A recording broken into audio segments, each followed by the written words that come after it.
Ministère Bethesda. Ministère Bethesda. Ministère Bethesda.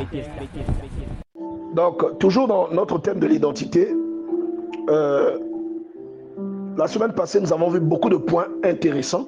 Il y a eu des retours, Sœur Inès, notamment toi. Tu as fait un retour le même jour en disant que tu avais l'impression que cette parole-là te concernait. Parce que lorsque l'on sait qui l'on est, il y a toute une panoplie d'avantages ou de facilités que l'on découvre. C'est-à-dire, quand on sait qui on est, on devient conscient de la facilité qui nous est octroyée. Elle est là depuis le départ, mais seulement elle n'est pas activée tant que nous ne sommes pas conscients de qui nous sommes. Et l'exemple que moi j'aime prendre, c'est l'exemple de quelqu'un qui a un héritage. Vous avez un parent qui vous a laissé un héritage et personne ne vous a informé que vous avez un héritage. Est-ce que vous allez même revendiquer cet héritage-là? Vous ne pouvez pas revendiquer ce que vous ne connaissez pas. Donc, vous revendiquez ce dont vous êtes conscient. Si vous savez que quelqu'un a laissé un testament et que dans ce testament, il y a votre nom qui est associé à un héritage, vous allez grandir avec une confiance différente de la personne qui grandit en ne s'attendant pas à recevoir un héritage du tout. Je ne sais pas si je me fais comprendre. Amen.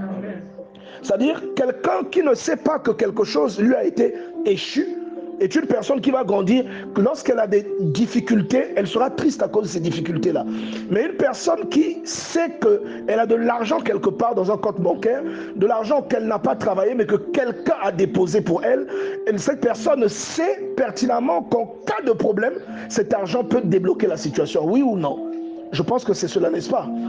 Et donc, nous avons parlé la semaine passée de l'identité à laquelle nous accédons. Mais moi, j'aimerais d'abord, pour comprendre l'identité, il y a un phénomène que nous devons comprendre. Il y a un principe que nous devons comprendre. Ce principe-là a un rapport direct avec Dieu. Donc, ce que nous devons comprendre, c'est que l'identité que nous revendiquons, c'est la nature de Dieu. Alléluia. L'identité, je répète, l'identité que nous revendiquons, l'identité dont il est question ici, c'est une nature que Dieu a communiquée à l'être humain. Il la communique comment? Ce n'est pas qu'il crée l'être humain à part et ensuite il lui donne cette identité-là, non. C'est qu'en créant l'être humain, il a pris une partie de lui. C'est-à-dire, la Bible dit que faisons l'homme à notre image selon notre ressemblance. Donc, Dieu a créé l'être humain à son image et selon sa ressemblance. C'est-à-dire que tout ce qui est en Dieu, on le retrouve dans l'esprit de l'homme. Quelqu'un comprend ça?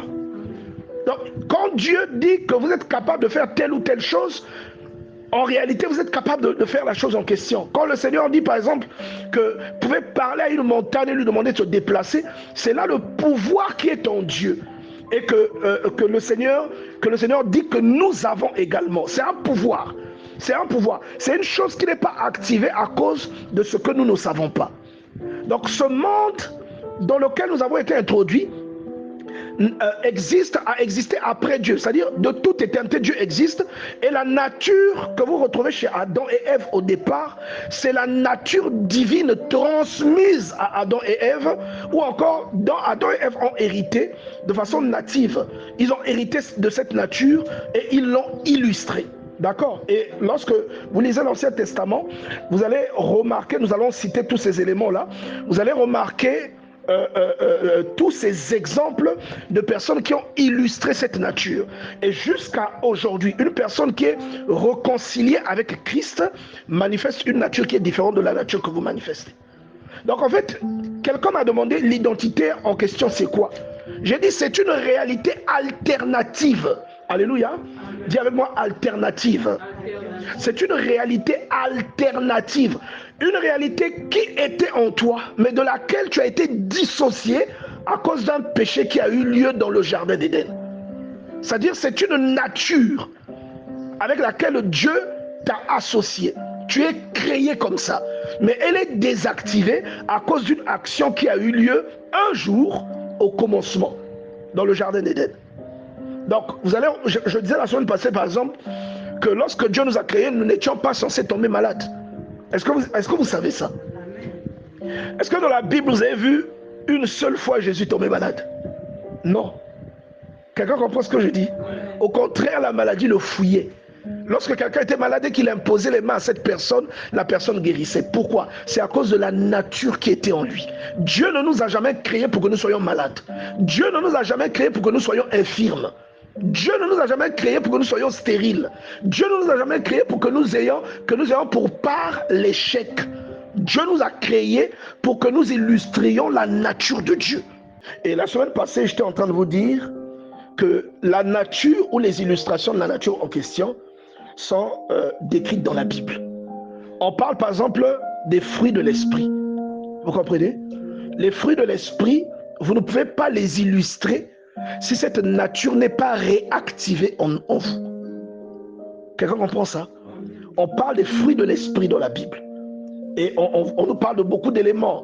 Et l'une des premières caractéristiques, vous la retrouvez même dans 1 Corinthiens chapitre 13.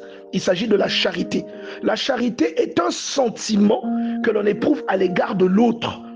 Un sentiment d'amour indéfectible.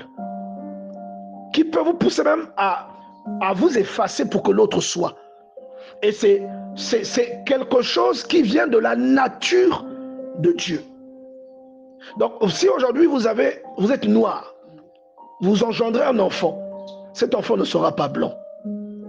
Il y a des cas exceptionnels et rares et insolites comme ça dans le monde. Mais généralement, il y a un gène qui revient. Ça veut dire que vous avez des cas comme ça dans votre famille, vous n'étiez pas au courant. D'accord? C'est un peu comme l'albinisme. Mais si vous êtes noir, si vous êtes de teint sombre, votre enfant que vous allez mettre au monde, si votre femme ou votre mari est de teint sombre avec vous, votre enfant sera de teint sombre. Vous comprenez ça? Donc forcément, quand Dieu vous extrait de lui pour vous créer, ce que Dieu est, c'est ce que vous êtes.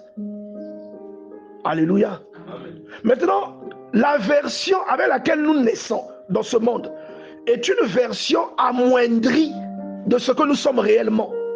En réalité, Manassé, toi, tu es capable de marcher sur l'eau. Si on repart à tel que Dieu t'avait créé, tu es capable de marcher sur l'eau. Tu es capable d'entrer dans le feu. Nadi, tu suis? Tu es capable d'entrer. C'est pour ça que vous voyez, par exemple, quand quelqu'un reçoit Christ, là, regardez Pierre. Il reçoit Christ, il se retrouve devant, on va éteindre les téléphones, il se retrouve devant, comment tu appelles, le mendiant. Il se retrouve devant un mendiant. Le mendiant leur demande de l'argent. Et lui, il dit au mendiant que je n'ai pas d'argent à te donner, mais ce que j'ai, je te le donne. Qu'est-ce qu'il avait? Et pourtant, il ne possédait rien dans ses mains. Quelqu'un comprend ça? Il ne possédait rien. Mais qu'est-ce qu'il avait? Donc, ce que tu as en réalité, ce n'est pas ce que tes mains illustrent ou ce que tes mains tiennent. Ce que tu as, c'est également ce que tu es. Alléluia. C'est-à-dire, en esprit, il y a quelque chose en toi. Et c'est cette chose-là qui illustre Dieu. Donc l'apôtre Pierre dit que je n'ai pas d'argent, mais ce que j'ai, je te le donne. Au nom de Jésus, lève-toi. Ça lui venait d'où? Parce que quelque temps plus tôt, il n'était pas comme ça. C'est parce qu'il a été réassocié avec Dieu. Alléluia. Il a été réunifié avec Dieu. Il a été réassocié, c'est-à-dire tel qu'il avait été conçu par Dieu. En rencontrant Christ, pourtant il dormait avec Jésus, hein, et c'est même là que je profite de dire à toutes les personnes qui vont à l'église et qui pensent qu'aller à l'église va résoudre leurs problèmes. Ce n'est pas aller à l'église qui résout le problème de quelqu'un. Vous comprenez ça? Sinon Judas ne serait pas voleur. La Bible décrit Judas comme un voleur. Donc ce n'est pas le fait d'aller à l'église ou fréquenter le pasteur le plus puissant qui transforme quelqu'un. C'est le fait de recevoir l'Esprit de Dieu. Donc il y a une complémentarité entre ton esprit et l'Esprit de Dieu. C'est cette fusion qui engendre la nature de Dieu que nous avions autrefois et que nous avons perdue entre-temps. Et cette nature, vous la retrouvez et elle apporte des fruits en vous. Elle apporte des illustrations en vous. C'est une nature qui fait que quelqu'un peut être malade. Votre simple présence sur le lieu où la personne se trouve va guérir la personne en question. Nous voyons tout ce qui est arrivé dans le livre des Actes des Apôtres, au chapitre 9, lorsque Pierre arrive à Joppé. Il arrive à Joppé et il y a un homme là-bas qu'on appelle Aîné. Ce monsieur est malade. Lorsque Pierre arrive, regarde, il y a beaucoup de gens qui étaient là. Rien ne se produisait dans la vie de Aîné. Il était toujours malade. Hein? Mais lorsque Pierre est arrivé chez lui, qui lui a dit lève-toi, Aîné s'est levé. Pourquoi? Parce que Pierre a été restauré tel que Dieu l'avait conçu à l'origine. Vous comprenez ça? Et c'est cette nature qui s'associe à quelqu'un qui se convertit. C'est cela l'identité d'un enfant de Dieu. Donc quand je vous dis dites l'identité, c'est pas un slogan. L'identité, en fait, c'est ce à quoi vous ressemblez. C'est ce qui vous décrit le mieux. C'est ce que vous pouvez illustrer. Lorsqu'on te regarde, on voit tout de suite que tu es africaine. C'est ton identité. Toi, lorsque je te regarde, je sais que tu es africain et que tu es un homme. C'est ton identité, vous comprenez?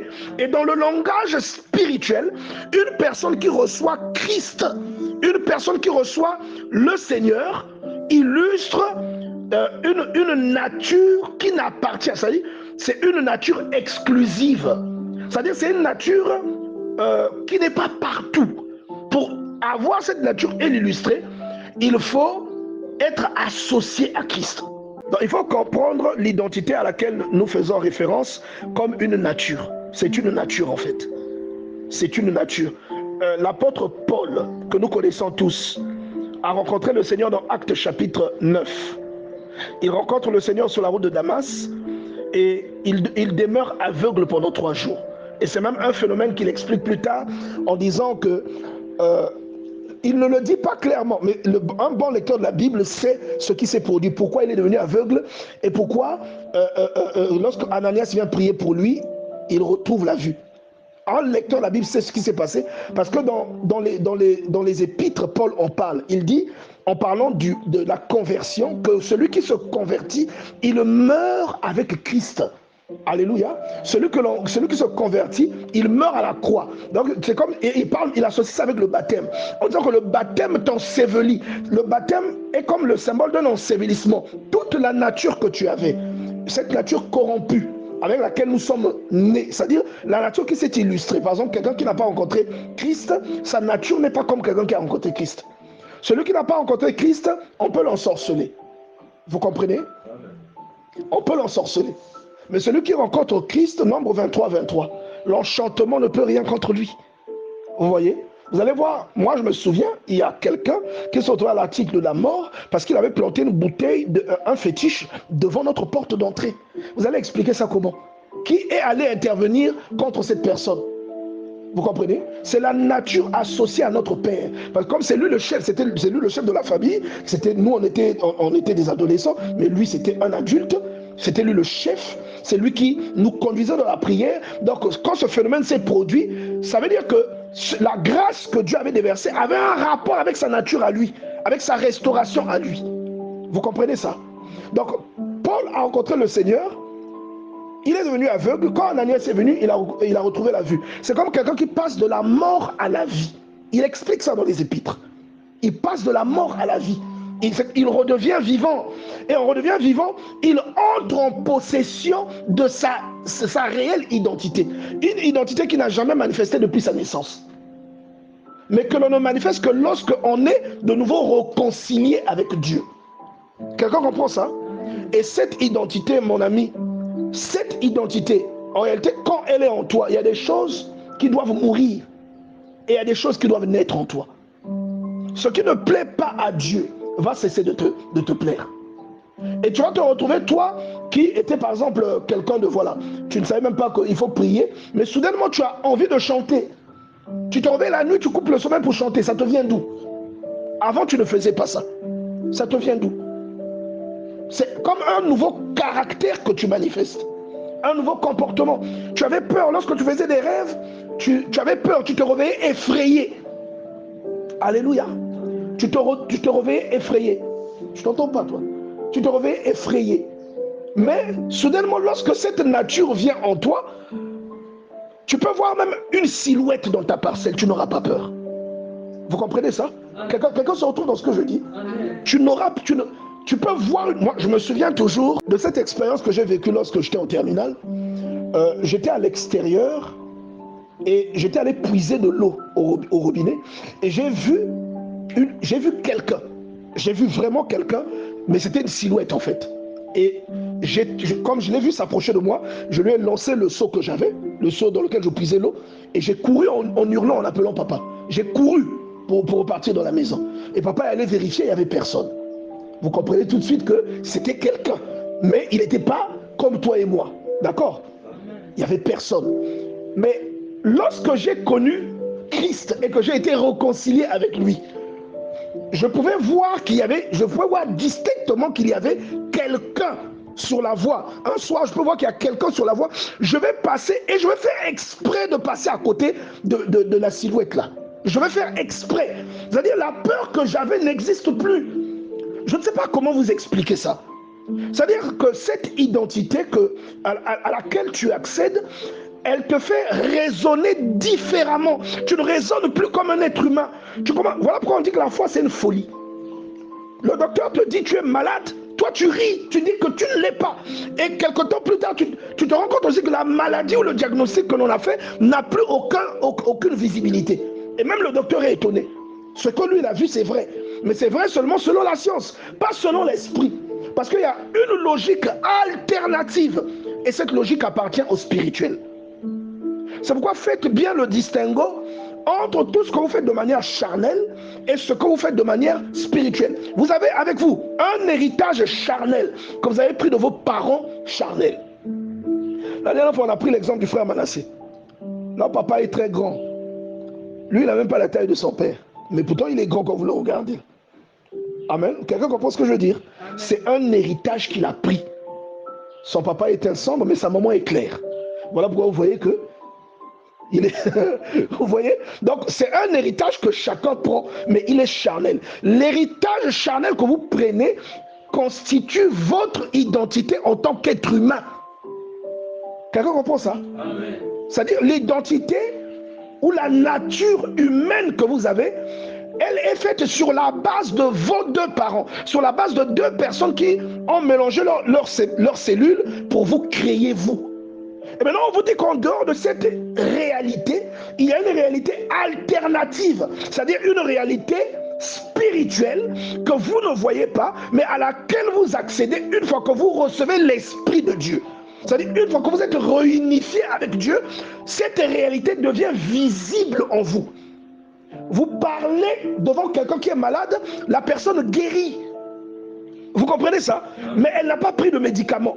Qu'est-ce qui guérit la personne? C'est le pouvoir qui se trouve en Adam avant la chute, qui a de nouveau fleuri en vous. Pourquoi? Parce qu'avant la chute, Adam était associé à Dieu.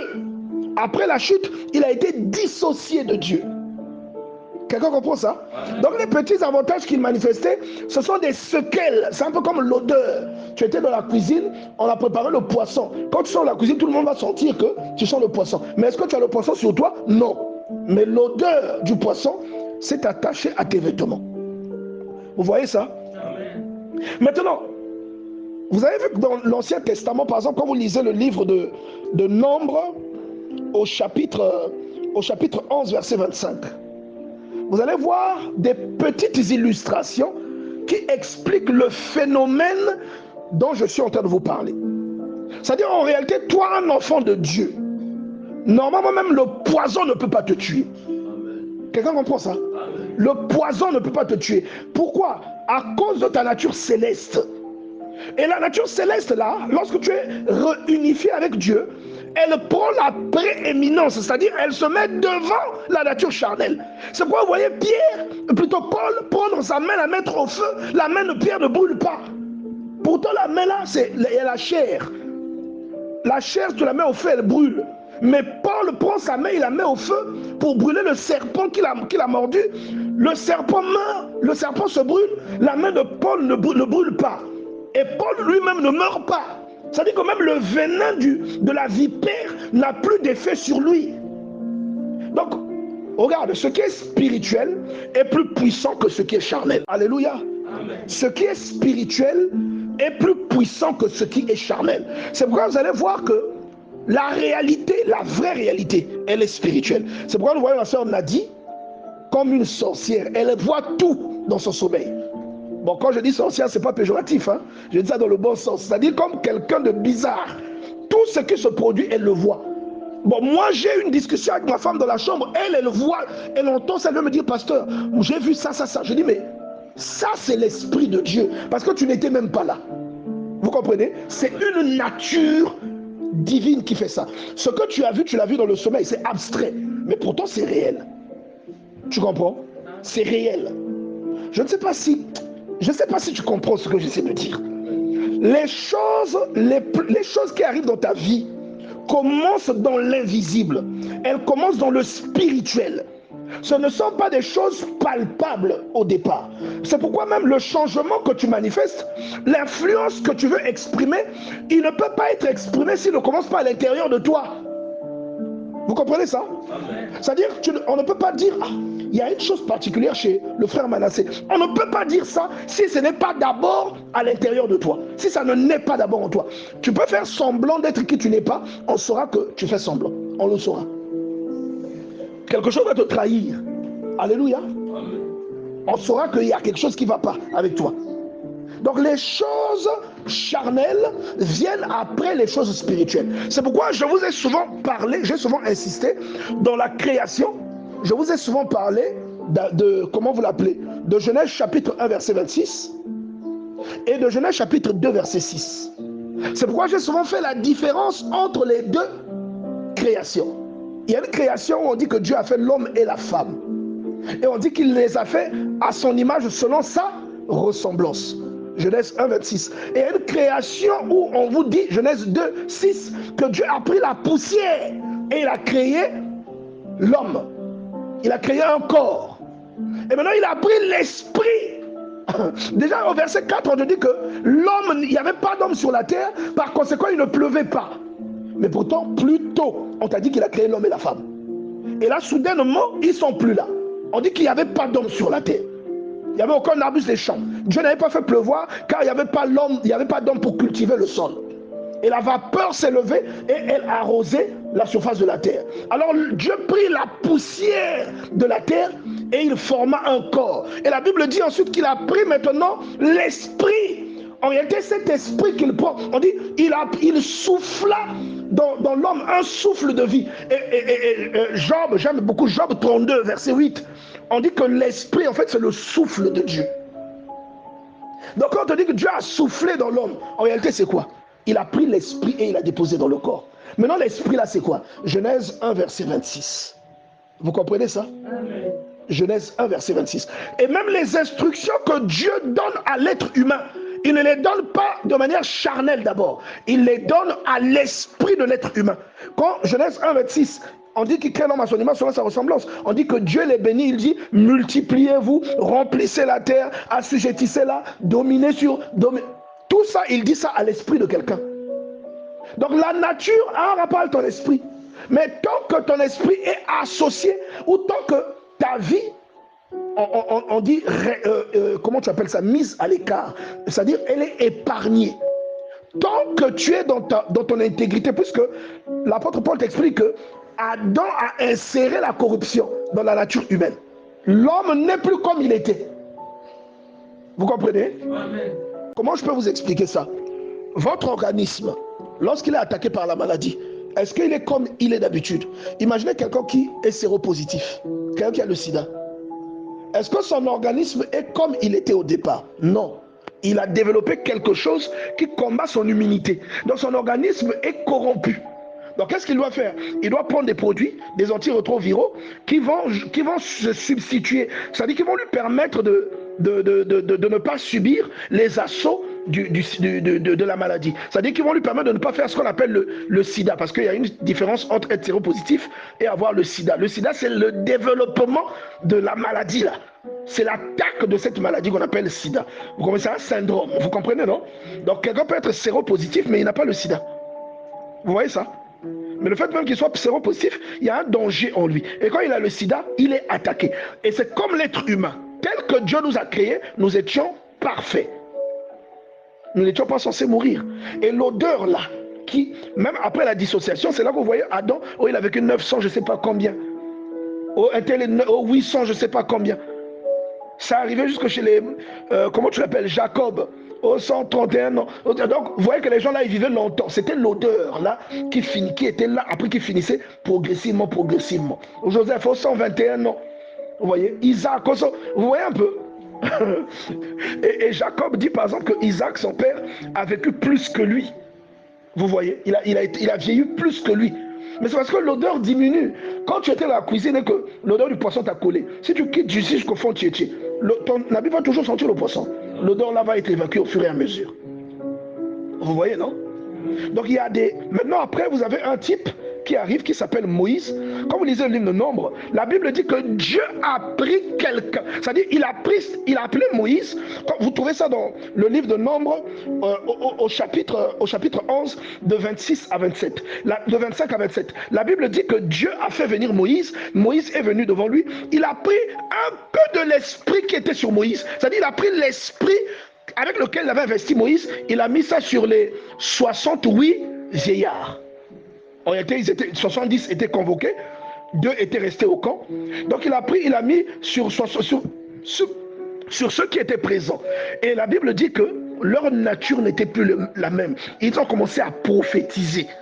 Et un petit est venu dire à Moïse, oh, les 2 vieux qui sont restés au camp, eux aussi là-bas, ils sont en train de prophétiser. Donc quand tu t'associes à Dieu, tu rentres en contact avec une nature. Et c'est cette nature-là que nous sommes en train d'identifier comme une identité, comme notre identité. Alléluia. Amen. Il y a des statues, vous les associez tout de suite à l'Afrique. Il y a des statues, en les voyant, vous les associez tout de suite à l'Égypte antique. Et il y a aussi, par exemple, d'autres artefacts, vous les associez tout de suite aux Indiens. Vous voyez un totem, eux ils travaillent souvent le bois avec des figures, parfois il y a un aigle au-dessus, tout ça. Vous voyez tous les Indiens. Si vous voyez quelqu'un porter un chapeau avec des plumes, en réalité, vous savez que c'est un Indien. C'est une identité. En fait, vous arrivez à l'identifier avec un artefact. C'est comme un caractère culturel qui est attaché à quelqu'un. Et c'est pareil, dans le caractère culturel des gens du ciel, il y a des choses qui n'ont pas leur place. L'égoïsme n'a pas sa place, par exemple. La rancune n'a pas sa place. C'est pourquoi tu peux faire semblant d'être, mais tu ne peux pas vraiment imiter, en fait. On saura que tu imites. Alléluia. Amen. On saura que tu imites. C'est seulement comme quelqu'un qui met des produits. Lorsque les produits finissent, ton vrai thème va apparaître. C'est comme ça. Quelqu'un comprend ça? Donc c'est une question d'illustration. En fait, bien aimé, je vous assure, devenez conscient de qui vous êtes. Devenir conscient de qui vous êtes, c'est la chose la plus révolutionnaire que vous pouvez vivre dans ce monde. Et devenir conscient de qui vous êtes va vous insérer dans le rôle pour lequel vous êtes né. Et vous insérer dans le rôle pour lequel vous êtes né va vous mettre sur la trajectoire des choses que vous êtes appelés à vivre selon le plan parfait de Dieu. Si tu es avec moi, lève la main. Ne laisse pas la fatigue te piéger. Alléluia. Donc, je vais répéter, je vais réitérer.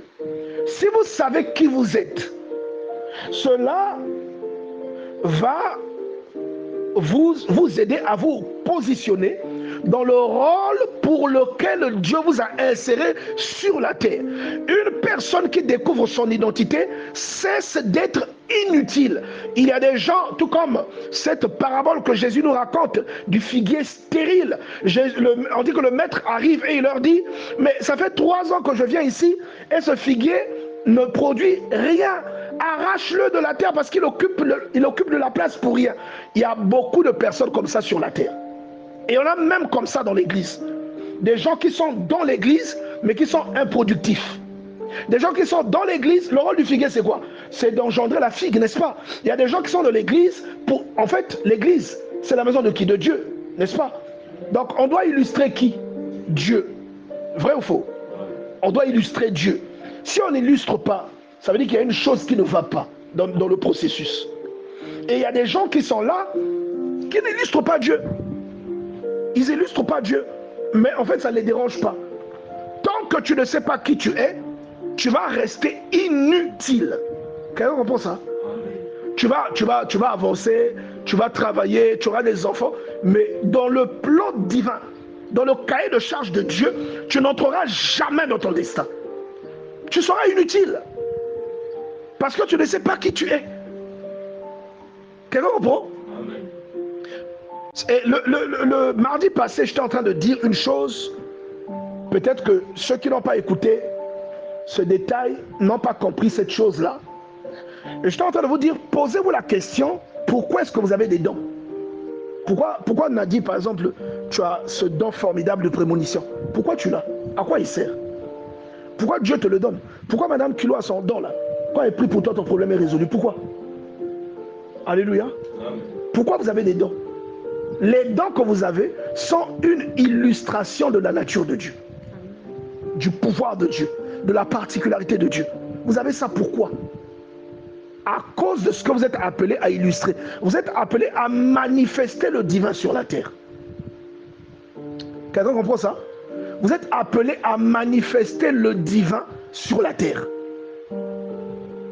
Donc si jusqu'à ce jour, ce que vous manifestez n'est pas conforme à ce que Dieu a prévu ou à ce que Dieu attend de vous, ça veut dire qu'il y a une crise d'identité quelque part. Vous ne savez pas vraiment qui vous êtes. Une personne qui sait qui elle est, elle ne se frustre pas pour ce qui lui manque. Vous comprenez? Elle ne se frustre pas. Il fut un temps, on avait des challenges, il y avait des choses qui nous manquaient avec ma femme. On n'a jamais été frustré pour ça. Alléluia. Mais quand les choses sont arrivées, ça n'a pas changé grand-chose parce qu'on savait que ça allait venir. Vous comprenez ça? Donc, une personne qui sait qui elle est, par exemple Joseph savait qui il était, et dans la prison, privé de liberté, en fait vous ne voyez pas de signe de frustration de la part de Joseph. Quelqu'un comprend? Vous ne voyez pas de signe de frustration. Parce qu'une personne à qui on vient, une personne frustrée, à qui on vient soumettre des rêves à interpréter, elle va interpréter les rêves, elle ne le fera pas. Mais vous voyez comment Joseph est en train de recevoir volontiers les personnes qui viennent lui proposer, qui viennent lui dire, moi j'ai rêvé telle chose. Et il est tellement diligent qu'on le responsabilise dans la prison. Amen. Donc il sait qui il est. Or toi, les frustrations que tu as, en fait ces frustrations-là disent qu'en réalité tu ne sais même pas où tu vas. Tu ne sais pas à quoi tu as été appelé et tu ne sais pas qui tu es. Si tu sais se travailler alors que tu sers Dieu, tu ne comprends pas ce que Dieu attend de toi, tu vas pleurer parce que tu ne travailles pas. Alors que c'est dans le plan de Dieu. Je ne sais pas si vous comprenez vraiment ce que je suis en train de dire. C'est-à-dire que pour vivre tranquillement, il faut comprendre qui l'on est, à quoi on est appelé, pourquoi on est venu dans le monde. À ce moment, on se dit que bon, moi j'ai été appelé à ça. Et vous allez remarquer, même vous vous en sortez avec ça, avec ce avec quoi Dieu vous a appelé.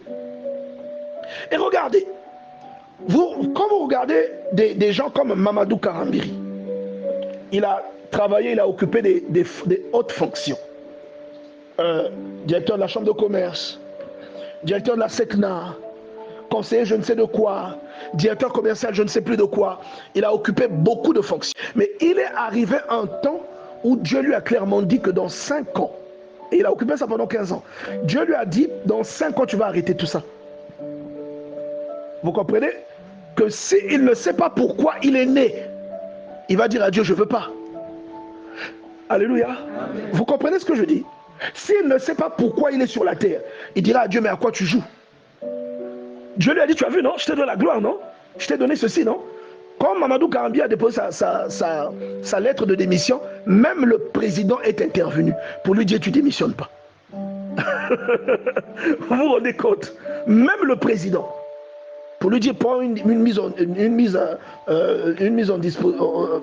disponibilité. Prends une mise en disponibilité. Et va réfléchir, fais ce que tu veux faire, ensuite reviens. Il a dit non. Il savait qui il était. Quelqu'un comprend ça? Et vous connaissez tous le témoignage de Charles Talingano. Le Seigneur lui dit d'arrêter de travailler. Arrête de travailler. Il n'a même pas une église. Vous savez que Charles Talingano n'a pas d'église en réalité. Et même au début de son appel, il n'a pas d'église. Le Seigneur lui dit, tu arrêtes. Et il dit à sa femme lui dit, mais c'est ton travail qui nous nourrit.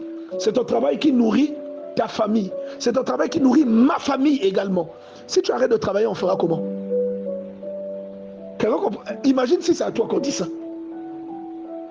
En fait, pour comprendre ça, il faut savoir qui l'on est et à quoi l'on est appelé. Il faut connaître son identité.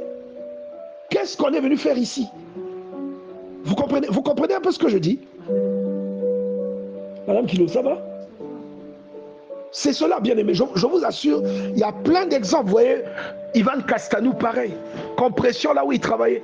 Il dit que pendant que tout le monde paniquait, lui, il savait que forcément, si Dieu permet qu'on le licencie, ça veut dire qu'il y a une porte que Dieu a envie d'ouvrir. Et regardez-le aujourd'hui. Il est beaucoup plus épanoui que lorsqu'il travaillait pour quelqu'un. Vous voyez? Mais il y a beaucoup. Combien parmi nous pleurent pour avoir perdu un emploi? Sœur Inès. Combien parmi même ceux qui nous écoutent pleurent parce qu'ils ont perdu un emploi? Parce qu'on a dit la fin du mois tu arrêtes. Combien pleurent pour ça? Combien parmi nous pleurent parce qu'ils ne sont pas mariés? Hein? Combien parmi nous pleurent? En fait, il y a des... Regarde, il y a connaître son identité facilite la compréhension de ton environnement. Si tu sais qui tu es, par exemple un tigre, il sait tout de suite pourquoi il a des griffes. Il sait pourquoi il a des crocs. Le tigre qui vit en Sibérie, il sait pourquoi il a une fourrure. Vous comprenez ça? Il sait pourquoi l'ours polaire sait pourquoi il a une fourrure épaisse. C'est pour se protéger du froid. Quand tu sais qui tu es, tu sais pourquoi tu es là et tu sais pourquoi tu es confronté à tel ou tel environnement. Et en tant qu'enfant de Dieu, lorsque tu connais ton identité, tu comprends la moindre chose qui intervient dans ta vie. Tu comprends pourquoi certaines obstructions. Et lorsque tu lis constamment la Bible, tu comprends qu'il est même normal que tu sois en difficulté. Quelquefois, tu comprends même qu'il est normal qu'il y ait des gens qui te détestent.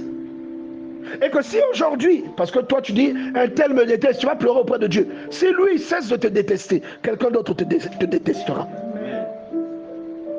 Quelqu'un d'autre prendra la place de celui qui te détestait hier, qui te déteste plus aujourd'hui. Parce qu'il faut qu'on te déteste. Heureux serez-vous lorsque l'on dira faussement toutes sortes de choses contre vous. Lorsque vous calomniera à cause de moi. Car cela a été le cas des prophètes avant vous. Votre récompense sera grande dans le ciel. Il faut que vous soyez détestés. Vous comprenez? Amen. Non, que Dieu nous aide. Bien aimé, que Dieu nous aide à comprendre ça. Que Dieu t'aide à comprendre. Il faut que ton frère ou ta soeur te fasse des problèmes. Il le faut. L'homme aura pour ennemi les gens de sa propre maison. Il faut. Tous ceux qui voudront mener une vie pieuse en Jésus-Christ seront persécutés. Donc si on te persécute et que tu ne connais pas ton identité, tu vas beaucoup pleurer auprès de Dieu pour une chose qui est normale. Tu comprends ça? Amen. Tu n'arrives pas à avoir d'enfant. Tu vas aller beaucoup pleurer pour une chose qui est logique aux yeux de Dieu. Il faut que tu sois combattu. Sinon, où est le poids de Dieu dans ta vie? Alléluia. Amen. Il faut que tu sois combattu. Sinon, où est le rôle de Dieu? Où est son poids? Si je ne me réveille pas parce que l'Esprit du Seigneur me prend et me sort à l'extérieur, m'emmène sous ma voiture, où je vois un chat en train de déféquer, sous ma voiture, je suis là en train de partir comme du vent. J'arrive sous ma voiture, je vois un chat en train de déféquer. Mais je dors, il est peut-être 4 heures du matin. Et dès que l'avion s'interrompt, je me réveille, je prie.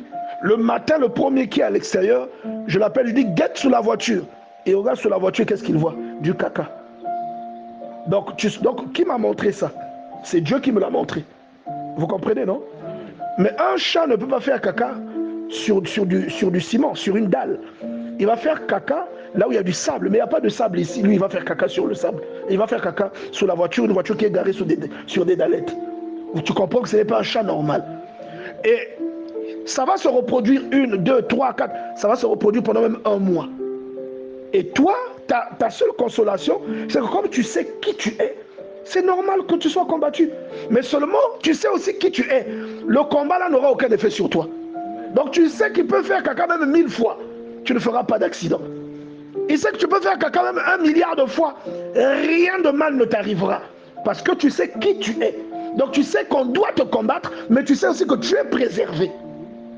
Vous comprenez ça? Le fait de savoir qui l'on est vous épargne de maux d'estomac potentiels. Parce que vous savez qui vous êtes. Qui va s'inquiéter? Dieu te dit tu auras un enfant en telle année. Ou tu auras un enfant. L'enfant là ne vient pas. Est-ce que parce que Dieu te l'a dit, parce que l'enfant là ne vient pas, tu vas commencer à te plaindre? Tu n'as pas le droit de te plaindre parce que Dieu t'a dit que ça va arriver. Et à ce moment-là, ce n'est plus une chose qui dépend de toi. Vous comprenez ça? Donc la nature de Dieu, la première chose qu'elle manifeste en dehors de l'amour, c'est la compréhension de ton environnement. La compréhension du pourquoi de certaines choses t'atteignent. Pourquoi certaines choses s'opposent à ta marche. Pourquoi est-ce que quelquefois tu as l'impression qu'on t'en veut alors que tu n'as rien fait? Qui a déjà ressenti ça? Que c'est comme si Ina Kanga. Qui a déjà ressenti ça? Mais toi tu n'as rien fait. Hein? Toi tu n'as rien fait. Vrai ou faux? Ouais. Tu n'as rien fait. Mais tu as l'impression qu'on ne t'aime pas. Mais tu es conscient, il y a même des gens autour de toi qui savent que tu n'as rien fait. Et quand tu sais qui tu es, quand tu connais ton identité, tu sais que c'est normal. Et quel est l'avantage de savoir que c'est normal? C'est que tu n'auras plus de soucis bêtes. Tu ne vas plus développer l'ulcère d'estomac, bêtement. Tu ne vas plus te plaindre quand tu viens devant Dieu. Ah, pourquoi seulement moi? Tu ne te plaindras plus. Et Dieu aime ça, lorsque tu ne te plains pas. Alléluia. Amen. Et une autre chose que l'identité emmène dans la vie de quelqu'un, c'est la fidélité ou encore la garantie. C'est comme si on est garant. Qu'est-ce que je dis? C'est comme si Dieu devient garant de votre marche sur la terre. La faveur divine. Nombre chapitre 11 de 31 à 32. Vous allez voir que la Bible dit qu'il y a un phénomène qui s'est produit alors que les enfants d'Israël étaient dans le désert. Ils n'avaient pas de nourriture. Il y a du vent qui a soufflé. Le vent a soufflé. La sœur, tu challenge. Il y a du vent qui a soufflé. Ce vent-là a emmené des cailles dans comment on appelle ça? Là où ils se trouvaient, dans le camp. Les cailles, ce sont des oiseaux. Hein? Et ils en ont beaucoup mangé. Je dis qu'il y en avait tellement. Parce qu'ils avaient murmuré contre Dieu, en fait. Donc, il y a la faveur divine ou encore la conscience de qui nous sommes détermine la faveur divine et la garantie de la protection divine dans ta vie. Parce que tu es conscient que tu as un père. Ce père-là est tenu d'honorer sa responsabilité. Dieu n'est pas seulement un géniteur, mais c'est un père. C'est-à-dire qu'il ne s'est pas contenté de te créer, mais il t'a également il t'a engendré, mais également il est tenu de t'entretenir et de prendre soin de toi. Tu comprends ça?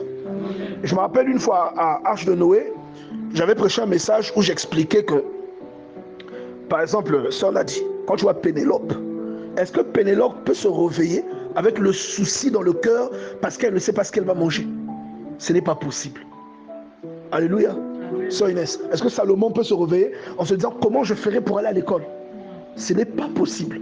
Il se réveille avec tranquillité. Il sait qu'il ira à l'école. Il sait qu'il aura son goûter. Il sait qu'on viendra le chercher et que à midi, il mangera à la cantine. Ou le soir, quand il rentrera, il mangera à la maison. Il sait tout ça. Pourquoi? Parce qu'il y a quelqu'un au-dessus de lui. Tu comprends? C'est ce phénomène-là que dans le langage spirituel, on appelle la foi. Vous comprenez? Et donc, quand tu es... Les meilleures foi sont exprimées par des personnes qui savent qui elles sont. Non, je ne t'ai pas entendu dire Amen. Peut-être que tu n'es pas convaincu de ce que je dis. Hein? Mais moi, ce que je dis, c'est ce que je vis. Les meilleures illustrations de conviction sont illustrées par des personnes qui savent qui elles sont. Quelqu'un comprend? Amen. Regardez Pierre. On vous interdit de parler encore du nom de Jésus. Il dit, nous préférons obéir à Dieu et nous exposer à la mort que de vous obéir à vous et d'être punis par Dieu. C'est une preuve de foi. Parce qu'il sait que Dieu existe. Il sait que c'est Dieu qui l'a investi. Regardez Paul, alors qu'il est devant Agrippa. Agrippa lui dit même qu'il était sur le point de le libérer. Paul dit, j'en appelle à César. Agrippa lui dit, mais si tu n'avais pas dit ça, je t'aurais libéré. Pourquoi Paul dit ça, que j'en appelle à César? Parce que la nuit, un ange de Dieu est venu lui dire, ne crains pas Paul, tel que tu as témoigné dans Jérusalem, tu auras aussi témoigné à Rome. Il le dit, il est sûr de lui. Il sait que rien ne lui arrivera. Il sait qu'il arrivera à Rome. Est-ce que tu comprends ça? C'est une preuve de foi. Donc c'est des preuves de foi, des illustrations de conviction qui viennent des gens qui savent qui ils sont. C'est une illustration que parfois toi tu ne prendras pas. Parce que tu ne sais même pas où tu vas. Parfois toi-même sur la terre tu es perdu. Alléluia. Tu t'es perdu en route. Tu ne sais pas où, tu ne sais plus qu'est-ce que Dieu attend de toi. Tu as l'impression que tu es venu accompagner les gens. Rien ne marche. Et même il y a des choix que tu as fait toi-même. Aujourd'hui tu commences à mettre ça sur le dos de Dieu. Oh Seigneur, c'est ta faute, je ne m'aime pas. C'est moi qui t'ai envoyé là-bas. Quelqu'un comprend ça? Et une personne qui sait qui il est, qui elle est, c'est une personne qui marche selon les préceptes divins. C'est une personne qui marche selon la lecture ou la vision de ce qui correspond. En fait, ce n'est pas une vision naturelle, mais c'est une vision qui a un rapport avec l'esprit. Vous comprenez, non? C'est l'esprit qui dicte la conduite de cette personne.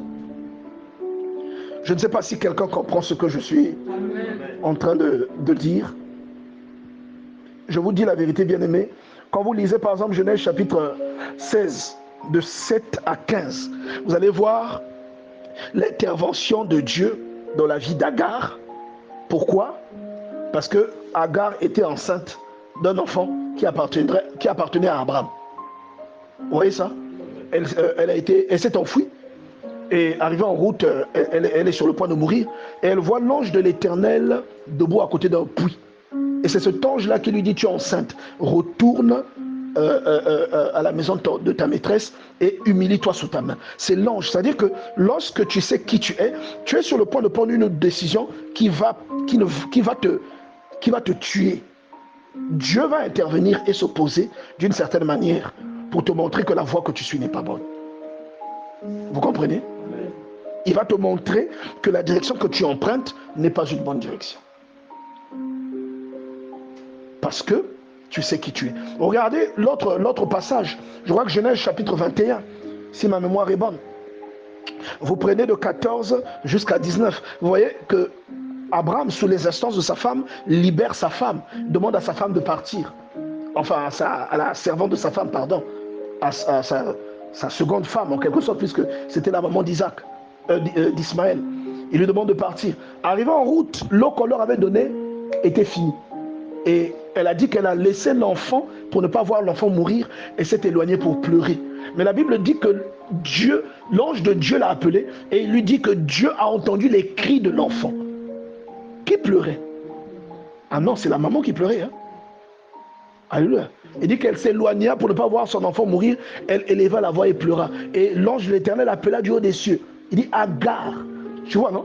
Il dit Dieu a entendu la voix, les cris de l'enfant. Pourtant, c'est elle qui criait. Mais vous voyez que comme cet enfant a le sang de quelqu'un qui a un lien avec Dieu, qu'est-ce que Dieu va faire? Il ne peut pas laisser cet enfant mourir. Il va intervenir, non pas à cause des cris de la maman, mais à cause des cris de l'enfant. Vous comprenez ça? Vous avez la certitude que vous êtes accompagné par Dieu. Nous avons légèrement dépassé de 3 minutes. On va arrêter par là. J'aimerais vraiment que quelqu'un soit conscient. Que quelqu'un soit conscient de ça. Alléluia. Soyons conscients de ça, bien-aimés dans le Seigneur. Que Dieu aide quelqu'un à comprendre qu'il ne suffit pas de dire l'identité. Il ne suffit pas de proclamer des choses. Mais il faut recevoir un esprit. Et cet esprit-là nous qualifie. Vous comprenez? L'esprit là va te qualifier. L'esprit là va t'insérer dans une logique. Même ta façon de penser va changer. L'esprit là va te donner une autre forme de confiance en toi. Ta confiance va étonner les êtres humains. Tu peux être ménopausé, mais tu crois que tu auras un enfant. Vous comprenez ça? Et ça arrive aussi. Hein. Je me rappelle d'un serviteur de Dieu qu'on appelle William Branham. Lorsque sa femme a accouché, l'avant-dernier, le docteur lui a dit que ta femme ne peut plus accoucher. Et lui, il a dit non. Moi, Dieu m'a dit que mon dernier, c'est un garçon et il s'appellera Joseph. Vous voyez? Le docteur lui a dit, moi, je suis scientifique. Ce que je te dis, c'est scientifique. Elle ne peut plus concevoir. Et il a insisté. Le docteur a dit, si ça arrive, je me convertirai. Et vous savez quoi? C'est arrivé. Elle est tombée enceinte. Et elle a enfanté ce dernier-là qu'on appelle Joseph. Et le docteur s'est converti. C'est pas arrivé le lendemain. Il y a des années qui sont passées, mais c'est arrivé. Vous comprenez ça? Et le chrétien, normalement, doit accéder à une dimension supérieure grâce à cette conscience, à cette réalité alternative qui se joint à notre vie lorsque nous nous convertissons, lorsque nous recevons l'Esprit de Christ en nous. Alléluia. Est-ce que tu peux acclamer le Seigneur? Ministère Bethesda. Ministère Bethesda. Ministère Bethesda.